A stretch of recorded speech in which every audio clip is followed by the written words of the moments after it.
जरानि हा हगारनायनि नामाव बिथांमोना पुष्पा सावदों आंनि फट' बानायनानै आब' मलक्सिनि नामाव आरो देवराव देख्रेब जों साथामबो मुसुखा बानायनानै सावदों।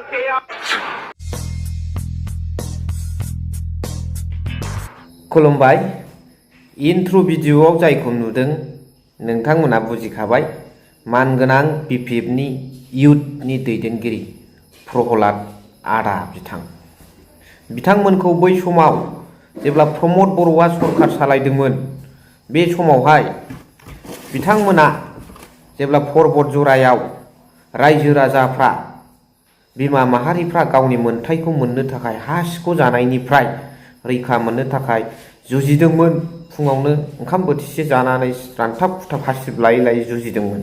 बे समाव बिथांमोना थांनानै रायजोखौ सहाय हैनायाव प्रमद बर' बिथाङा माबायदि अयथासार खालामामोन बिनि सायाव थर्न बिथाङा खिथादों।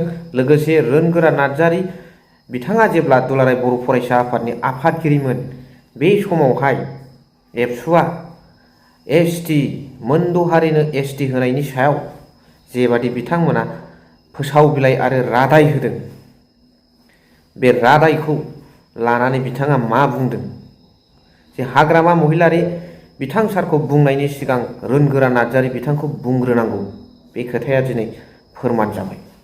आरो मोनसे खोथाया जाहैबाय जातीयता मोनसे आफादा दिनै मोनसे मोनद' हारिनो एसटि होनायनि सायाव जुदि बिथांमोना रादाय होनो हायोब्ला दिनै बिथांमोनखौ रादाय होसेयावबो रावबो जेबो बुङालासे दिनै हाग्रामा महिलारि बिथां सारखौ बुंबाय थानायनि खुनु भेलु गैया। दा बेनिखायनो हाग्रामा महिलारि सारखौ बुंनायनि सिगां रोनगोरा नार्जारिखौ बुंग्रोनांगौ। दा बेखौनो मानगोनां प्रहलाद ब्रह्म बिथां आदाया थर्न फोरमायलांदों। खोनासंलांदों आरो जोबनायाव कमेन्ट होबानो जाबाय। इलेक्सन जोबखांनायनि उनाव मोनसे मास गेदारिं लानाय जादों।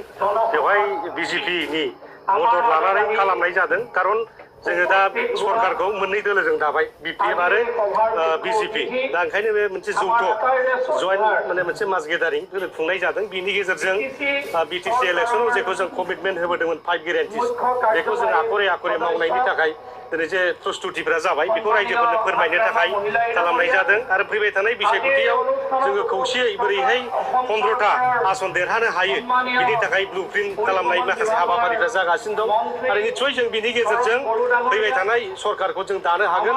जायखि सरकार फैया मानो जोङो बिटिसिनिफ्राय खमाव 7 बारायाव 6 जन बेबादि माखासे रायजिक मन्त्रि माखासे केबिनेट मन्त्रि बे मोननायनि बेबस्थाखौ खालामनाय जादों।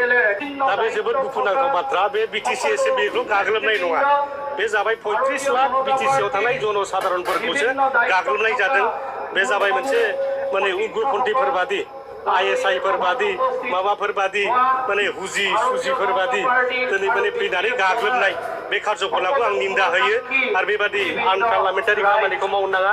माने एक्सट्रिमिस्टफोर बादि हाबनानै बेखौ गावफैनाय इन्डियान पार्लामेन्टआव जेरेखम गावफैयाखै होनबा 2000 बै समाव 1999 बिदियाव 2000 सनावहाय 9/11 बेफोरबायदि माखासे घटना दं नङा होमबा।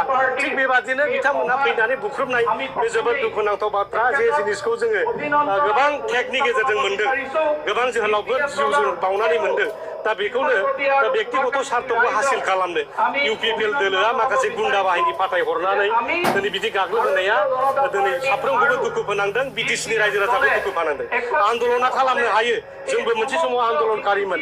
दा बेबादि आन्दलन खालामनायनि मुङाव आन्दलन खालामनानै रायजोनि सम्पतिखौ दिनै ध्वंस खालामनाय माने बेखौ मा बुजियो। दा बेवहाय गोबां माने लिडारफोरनि बेवहाय माने थुनज्लायनाय दङ। आं खावलायगोन इयुनाव जुदि बेबादि माने आन्दलन खालामबा जाहाथे रायजोनि सम्पतिखौ नस्थ' खालामा। बे सासे सानैनि नङा, इउपिपिएलआबो सरकार खालामखांबाय, खालामाखै होनबा। थांनाय 5 बोसोराव इउपिपिएल सरकार जादों। बेवहाय इउपिपिएल एबसुनि सरकार जादों। थांनाय 17 बोसोराव बिपिएफनि सरकार जादों। आरो नेक्स्ट हयथ' 5-10 बोसोर उनावहाय सोरनिबा सरकार फैलायगोन। दा बेखौ आक्रमण खालामनानै जेबो लाब जाया। एसटि होनाय होयै बे गभर्नमेन्ट आसामनि खोथा नङा, गभ अफ इन्डियासो बेखौ फाइनाल खालामगोन। दा एनअसि होनायनि बेला बेथ' गोदान एनअसिनि बाथ्रा नङा। बै समाव 2006 सनाव बे जोंनि दुलाराय बर' फरायसा आफादनि आफादगिरि रोनगोरा नार्जारि, गाहाय नेहाथारि गौतम मुसाहारि बिथांमोनानो एनअसिखौ होजेनग्रोदों। दा बिथांमोननि रेफारेन्सआवसो एबसुआ जातीय संगठन जानानै होनो हायोबा जों पलिटिकेल पार्टिफ्रा पलिटिकेल लाबालाबनि थाखाय होनो हायोबा बाथ्रा दं राजनितियाव गासिबो इम्पसिबल जायो पसिबल जायो दा बे जातीय संगठनानो दिनैहाय एनअसि होनो हायोब्ला मोनसे राजनितिक दला मानो होनो हाया दा रायजोफ्रा हमनांगौ सोरखौ दुलाराय बर' फरायसा आफादखौसो हमदेरनांगौ बिथांमोननि रेफारेन्सआवनो राजबंशीफ्रा आदिबासिफ्रा दिनै बेबायदि सुबिदा मोनदों एबसु बादि जातीय संगठनानो एनअसि हरबायब्ला नोंथांमोना पलिटिकेल पार्टि जानानै मानो हरनो हाया दा बेयावसो बै समाव हाग्रामा महिलारिफोरा कम्पेलेसन जानानै बायध'था जानानै दिनै बै समाव 2016 हरनो गोनां जादों दा बे दाया सोरनि दाया बेथ' दुलाराय बर' फरायसा आफाद बै समनि दैदेनगिरि रोनगोरा नार्जारिनि गौतम मुसाहारिमोननिसो जानांगौ बे दाया दिनै हाग्रामा सारखौ मानो गाज्रि रायदों माखासे आइजोफोर जोंनि उन्दै बिनानावफ्रानो हाग्रामा सायाव गाज्रि बाथ्राजों रायलायबाय बा बे जातिनि सभ्यताया बहा थांगोन दा आं खावलायदों दुलाराय बर' फरायसा आफादा